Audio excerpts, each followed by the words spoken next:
Consider the fact that you're getting married to somebody that's different from you. He has his own expectations, you have your own expectations, things are done differently, but together, if you decide to work it out, and you can, it would be resolved amicably.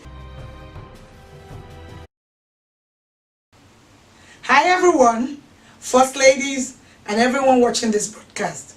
I want to welcome you to this week's episode of Times of Refreshing Encouragement for Pastors' Wives and for everyone watching. I hope you've been enjoying a broadcast on the conflict resolution series. And today we're going to continue by looking at internal and external triggers of conflicts in the home. Stay tuned. Internal conflict triggers are triggers that generate from the inside of our homes, while the external conflict triggers are outside influences on our homes. When we know how to handle both of these kind of triggers, would be better able to resolve conflict in the home. Today I want to mention children as the first internal conflict triggers. It is known that there are a lot of couples that have had a lot of conflict, disagreement just because of their children. Children are joy to have in the home. Children are wonderful gift of God, and honestly, they make our homes better. But the truth of the matter is that except this, you have the same say with your spouse, you have the same agreement with your spouse, it can resolve conflict. So we must learn to have a common voice when it comes to raising our children. Another point I want to talk about is tiredness and feeling overwhelmed. There are so many things that we have on our plates as pastors' wives, first ladies, or just simply women in the home. And there's the tendency for us to get tired and even feel overwhelmed.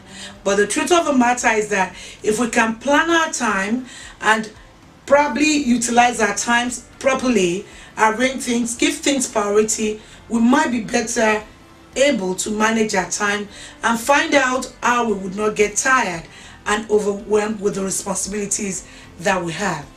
I also want to talk about the care of the home. We must make sure as pastor's wife that we take care of our home. Everything included in our home, we must take care of it. But this is when we need to talk about getting help, because the care of the home can make you get overwhelmed. And there's no point in suffering in silence.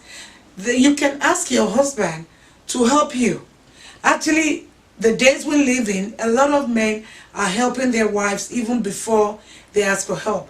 Because the Bible says two shall become one. It takes two to raise a home, not just one person. Personal hygiene.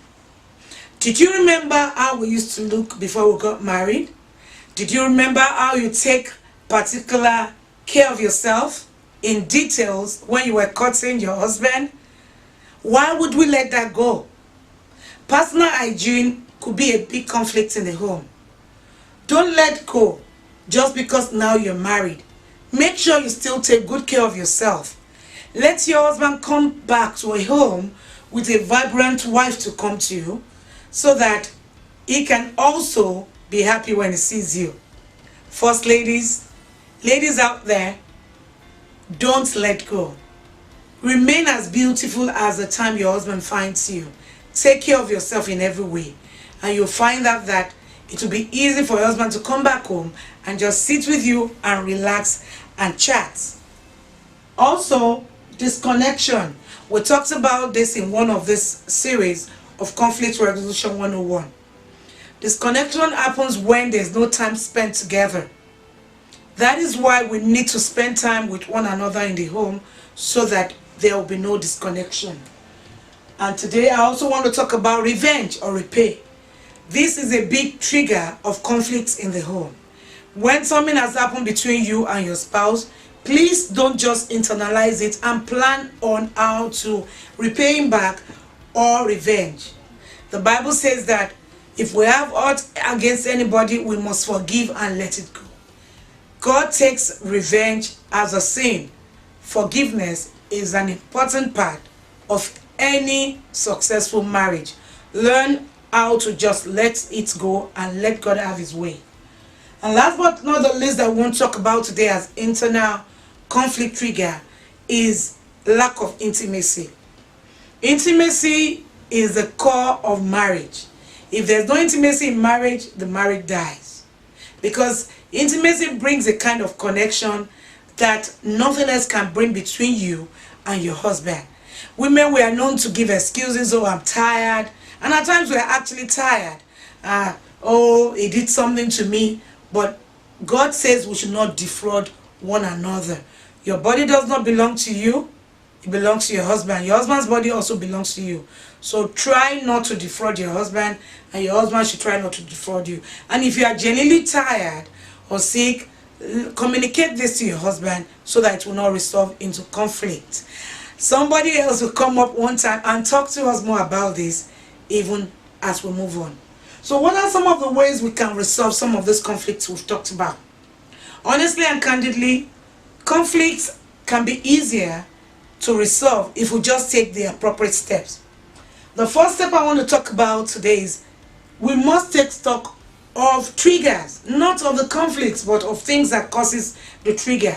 Because if you do take stock of those things, it will help you to be able to note them and to be able to avoid them the next time they're about to come up. We must also commit to dealing with recurring triggers in marriage, because these triggers would definitely always lead to conflict. But if you're able to determine what occurs, what happens oftentimes in your marriage to bring conflict, then you're able to deal with it. For instance, my husband do not like things being left out of place. Earlier in our marriage, our young children would take things out of place, and most times it could become a source of conflict. But I learned how to take those things away from there, remove them and put them back in place, even though I didn't put them there. And this helped a long way in avoiding conflicts in our homes. And also help one another to get the desired result. You know what your husband wants. He wants a neat home, he wants a quiet environment. You have to work with your husband so that the desired result can be obtained. If you do not do that, you're probably going to end up having a disagreement with your husband. Focus more on one another's strength. We are too quick to focus on our weaknesses. Oh, she did this, oh, he did it. But if we learn to focus on our strength more, we'll find out that they would easily overshadow our weaknesses. Be affectionate with one another. We cannot say this enough. A lot of people wait until, it's time for intimacy before they become affectionate. It doesn't really work that way. Affection should be a major part of your marriage. Affection is what makes you care for your husband very well. Affection is what makes you overlook his fault. We must be affectionate always to one another. Don't wait until the last minute, because that does not really trigger good, that does not bring about good intimacy. But when you're affectionate all along, all the time, it's easy to be affectionate even in intimacy. Learn to take all things to God together in prayers. There's nothing prayers cannot solve.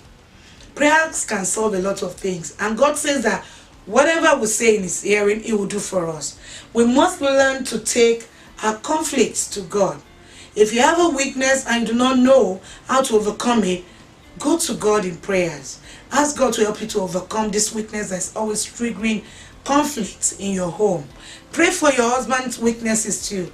And learn to ask your husband, honey, darling, sweetheart, whatever you call your husband, those sweet names we call them. Learn to ask them, can we pray together about this so that God can help us solve this conflict? First Lady, today I want to leave you with this. There's no conflict that is too big to solve. We can actually prevent conflict from becoming big or getting out of hand if we begin to look at them and deal with them as soon as they come up. Until next time, on Times of Refreshing, have a wonderful day. Bye-bye. Next week on Times of Refreshing, We are going to be looking at the external conflicts, triggers, and how to solve them. So I want to encourage you, please come back and you'll be truly blessed.